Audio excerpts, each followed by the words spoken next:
Faust, first part by Johann Wolfgang von Goethe, narrated by Bryan, Mary Trujillo, Stacey Jackman, Maryann Pizer, and Okan Blake. Part 1. Dedication, Prelude, Prologue, and Scene 1 of Faust. Again ye come, ye hovering forms, I find ye as early to my clouded sight ye shone. Shall I attempt this once to seize and bind ye? Still, O my heart, is that illusion thrown? Ye crowd more near, then be the rein assigned ye, and sway me from your misty shadowy zone. My bosom thrills with youthful passion shaken, from magic airs that round your march awaken. Of joyous days ye bring the blissful vision, the dear familiar phantoms rise again, and, like an old and half-extinct tradition, first love returns, with friendship in his train. Renewed is pain, with mournful repetition, life tracks his devious labyrinthine chain, and names the good whose cheating fortune tore them from happy hours, and left me to deplore them. They hear no longer these succeeding measures, the souls to whom my earliest songs I sang. Dispersed the friendly troop with all its pleasures, and still, alas, the echoes first that rang. I bring the unknown multitude my treasures, their very plaudits give my heart a pang. And those beside, whose joy my song is flattered, if still they live, wide through the world are scattered. And grasps me now a long unwonted yearning for that serene and solemn spirit land.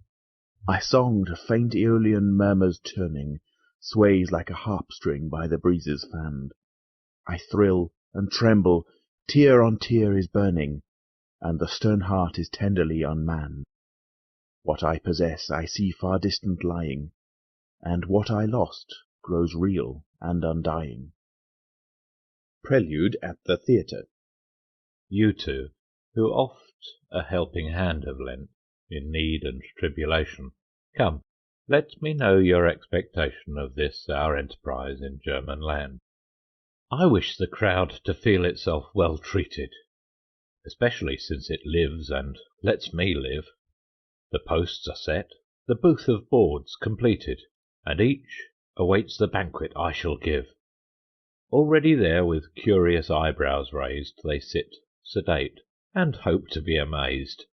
I know how one the people's taste may flatter, yet here a huge embarrassment I feel. What they're accustomed to is no great matter, but then, alas, they've read an awful deal. How shall we plan that all be fresh and new? Important matter, yet attractive too.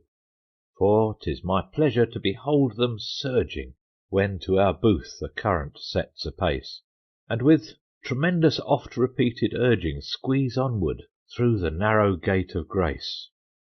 By daylight even, they push and cram in to reach the seller's box, a fighting host, and as for bread around a baker's door in famine, to get a ticket break their necks almost. This miracle alone can work the poet on men so various. Now, my friend, pray show it. Speak not to me of yonder motley masses, whom but to see puts out the fire of song. Hide from my view the surging crowd that passes, and in its whirlpool forces us along. No, lead me where some heavenly silence glasses the purer joys that round the poet throng, where love and friendship still divinely fashion the bonds that bless, the wreaths that crown his passion.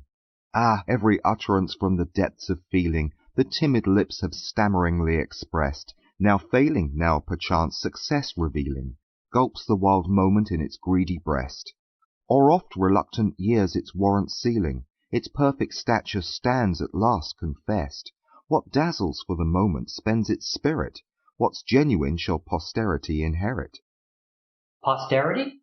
Don't name the word to me. If I should choose to preach posterity, where would you get contemporary fun? That men will have it, there's no blinking. A fine young fellow's presence, to my thinking, is something worth to every one. Who genially his nature can outpour takes from the people's moods no irritation. The wider circle he acquires, the more securely works his inspiration. Then pluck a part, and give us sterling coin. Let fancy be with her attendants fitted. Sample complete. Ready to continue?